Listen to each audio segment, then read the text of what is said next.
ఓం శాంతి. ఓం శాంతి. ఓం శాంతి. అందరూ బాబా స్మృతిలో ఉన్నారా? ఈరోజు శివబాబా చెప్పిన మహావాక్యాలు.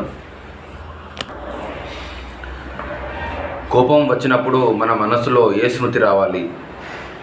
కోపం వచ్చినప్పుడు మన మనసులో ఏ స్మృతి రావాలి? మనసులో నా మధురమైన బాబా, నా మధురమైన బాబా అని అనేకసార్లు అనుకోవాలి.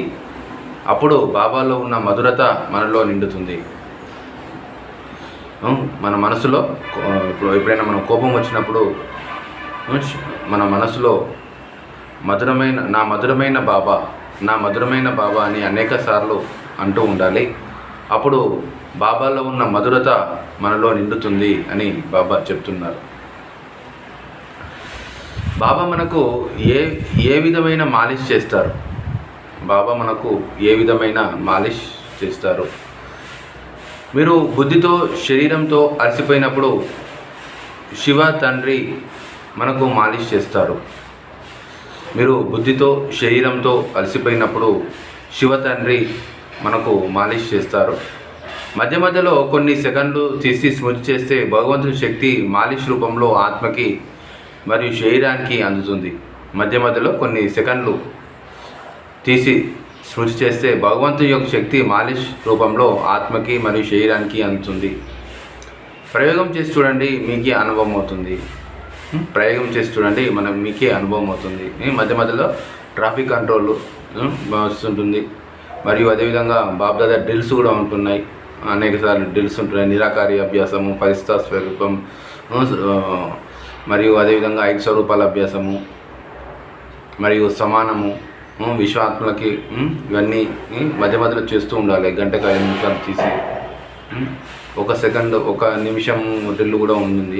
మీరు అందులో మీకు ఏదైనా నచ్చినప్పుడు ఆ విధంగా చేస్తూ ఉండొచ్చు.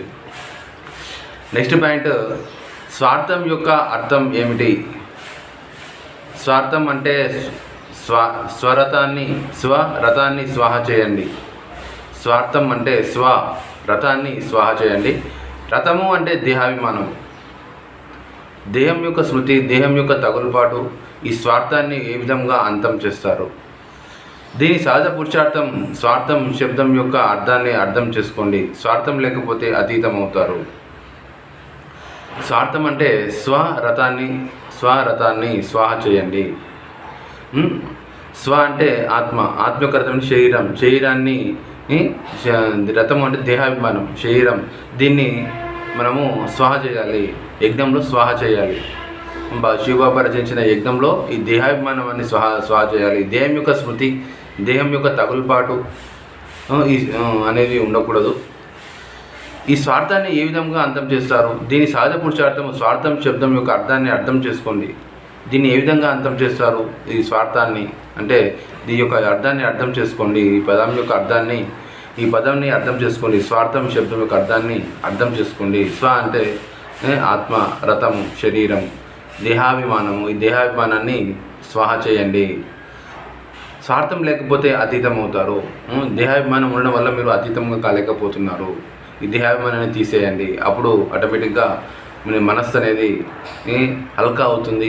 మరియు అన్ని చింతల నుండి విముక్తి లభిస్తుంది. అన్ని సమస్యల నుండి విముక్తి లభిస్తుంది. మరియు మీరు ఈజీగా ఫరిస్తాగా మారగలరు. బాబా చెప్పిన ఫరిస్తా అవుతుందో దాన్ని ఈ విధంగా ఈజీగా మారగలరు.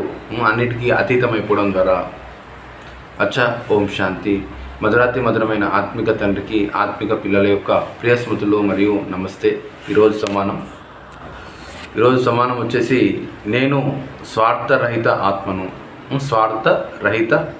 ఆత్మను. ఈ సమానాన్ని 20 సార్లు రాయండి.